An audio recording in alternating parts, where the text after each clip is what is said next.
Resume किस तरीके से प्रिपेयर करना है, कोई एक्सपीरियंस है, कोई फ्रेशर, आप साइबर कैफे वाली दुकान पर जाते हो, बोलते हो कि भाई मैं रिज्यूम चाहिए, तो रिज्यूम में ऑलरेडी वो एक फॉर्मेट रहता है, उसमें कॉपी पेस्ट छाप के आपका फादर का नाम, डेट ऑफ बर्थ सारी चेंज कर आपको दे देता है पूरा। तो वो ऐसा काम नहीं करना है, क्योंकि एमएनसी कंपनी में आपका रिज्यूम ही पड़ता है सबसे पहले। मैनेजर जब आपका इंटरव्यू राउंड होता है तो आपको सबसे पहले रिज्यूम वहाँ पे सबमिट किया था। जब रिज्यूम एक झलक में वो मैनेजर देख लेता है, रिस्पॉन्सिबिलिटी पढ़ लेता है कंपनी की क्या रिस्पॉन्सिबिलिटी है, वो सारी चीजें फ्रेशर के लिए, एक्सपीरियंस के लिए क्या रिज्यूम तैयार करना है, वो सारी इसमें ब्लॉग में डिटेल में बताने वाला हूँ। और जो हमारे चैनल पे भाई नए हैं बंदे हैं तो उनको सब्सक्राइब कर लेना, क्योंकि मैं अपने EXL से रिलेटेड वीडियो डालता रहता हूँ भाई, प्लीज सब्सक्राइब कर लेना। वैकेंसी कमाने वाली है वो सारी चीजें मैं।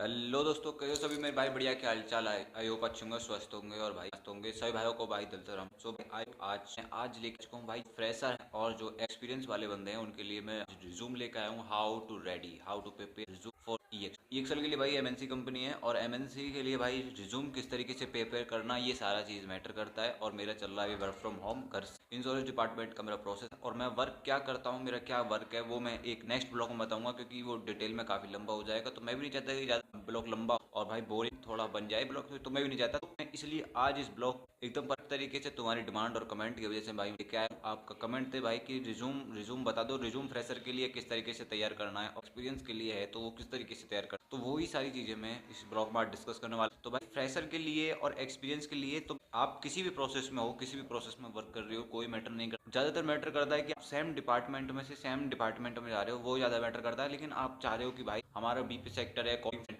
चैट प्रोसेस है, कोई प्रोसेस है, जो भी एनीबॉडी प्रोसेस है, तो आप चाहते हो कि MNC कंपनी में जाना, तो भाई सिंपल सा रूल है। मैं अपना रिज्यूम बताऊंगा, मेरा रिज्यूम किस तरीके से है। तो मैं पहले अपनी बात एक क्लियर करना चाहता हूँ कि भाई मैं जो आया हूँ, मैं BP सेक्टर से आया हूँ। BP सेक्टर में मेरा वर्क क्या था, पुरानी कंपनी में मेरा वर्क क्या था, मैं वो बता देता हूँ। जो पुरानी कंपनी में जो वर्क था वो मेरा था एक्सपोर्ट का, मेरा लॉजिस्टिक का मेरा वर्क था। जो आउट ऑफ इंडिया में जो शिपिंग जो जहाज जाते थे ना, वो हम उनकी बुकिंग करते थे, डेटा सारा उनको रिकॉर्ड रखते थे। डेटा क्या होता है, जैसे कुछ जहाज, उसमें कंटेनर कितने कंटेनर की हम बुकिंग करते थे, उसमें माल कितना है, उस माल को हम लोड करवाते थे। लोड करवाने के बाद वो जहाज में होते थे किस वेसल से जा रहा है, किस डेट में जा रहा है, और किस डेस्टिनेशन पे जाएगा, और किस डेट में वो वहां तक पहुंचेगा, वो हम सारा रिकॉर्ड रखते थे। तो रिकॉर्ड रखना बहुत सिंपल सी है भाई। जब हम ज्वाइनिंग हुए थे तो बस 1 वीक तक, 2 वीक तक समझ में नहीं आया था चल क्या रहा है प्रोसेस। तो उसके बाद धीरे धीरे हमें समझ में आया, तो बहुत ईजी लगने लगा। ईजी लग मतलब ऐसे हवा में ही काम होने लगा, क्योंकि जब एक्सपीरियंस हो जाता है तो इजी वे में आराम से होने लगता है। वहाँ से मैंने 2-3 साल का एक्सपीरियंस, फिर उसके डायरेक्टली इंश्योरेंस प्रोसेस में मूव। जानता हूँ कि फील्ड अलग अलग है, इंश्योरेंस प्रोसेस कहाँ और लॉजिस्टिक प्रोसेस कहाँ, लेकिन भाई आपका जो एक्सपीरियंस है वो वहाँ पे काम किया जाएगा। आपको रिज्यूम किस तरीके से रेडी करना है, किस तरीके से क्या करना है, फर्स्ट चीज बता देते। जो एक्सपीरियंस वाले बंदे हैं और जो फ्रेशर वाले बंदे हैं, पहले मैं ले लेता हूँ एक्सपीरियंस वाले बंदों का किस तरीके से रेडी कर।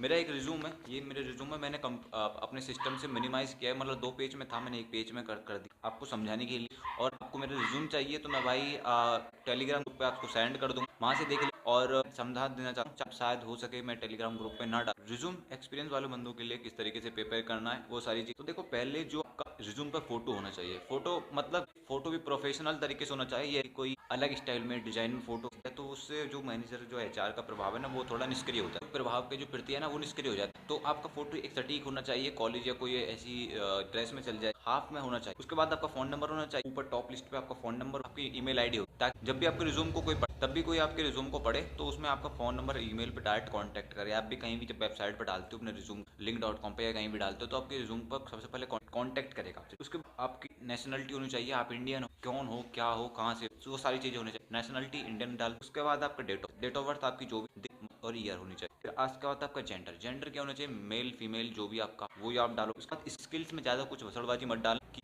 ये है वो है। स्किल्स में सिर्फ आप एक डाल दे कि प्रॉब्लम सॉल्विंग, बस इतना डालना। प्रॉब्लम सॉल्विंग का मतलब है कि जब आप किसी भी प्रोसेस में जाते हो तो भाई वहाँ पे चैलेंजेस फेस करते हो, प्रॉब्लम्स आती हैं, प्रॉब्लम को सोल्व, वही सारी चीज आपको डालनी, मतलब खाली इतना डालना प्रॉब्लम सॉल्व। इसके बाद आपको डालना है रिस्क मैनेज। रिस्क मैनेज भाई जब आपके पास रिस्पॉन्सिबिलिटी आती है तो रिस्क आता है, रिस्क पे काम करना पड़ता है। तो हमारे में तो ऐसी था, रिस्क पे काम कर देते हैं। तो आपको रिस्क मैनेज करना है, मतलब किस तरीके से आप सॉल्व करोगे, रिस्क लोगे, उस तरीके से। लैंग्वेज बहुत डालना, हिंदी और इंग्लिश दोनों। इसके बाद आ जाते हैं आपकी समरी में भाई एक तरीके प्रोफेशनल तरीके से आपका रिज्यूम है तो समरी में डाल देना कि to secure position that allows me to group professionally while making the positive impact on the company. ये कंपनी के बारे में थोड़ा सा ओवरव्यू देते हैं ना, मतलब कंपनी के बारे में ज्वाइन करेंगे। फिर उसका आपके पास आ जाता है भाई एक्सपीरियंस जो है, एक्सपीरियंस सबसे ज़्यादा मैटर करता है कंपनी का। जो भी कोई बीपी सेक्टर हो या कहीं भी, वो एक्सपीरियंस किस तरीके से मैटर करता है वो मैं सारी चीज़ें आपको बता देता हूँ। एक्सपीरियंस अब मैं अपना बता, जो मैंने डाला है, आप क्या क्या डालना है कि आप जिस प्रोसेस में हो, जिस कंपनी प्रोसेस में, जिस प्रोसेस का नाम, उस कंपनी का, उसके बाद यूनिट ऑफ एनालाइजर। जैसे मैं यूनिट ऑफ द एनालाइजर हूँ तो मैंने यूनिट डाली, तो आपकी यूनिट कौन सी है वो खुद डालो।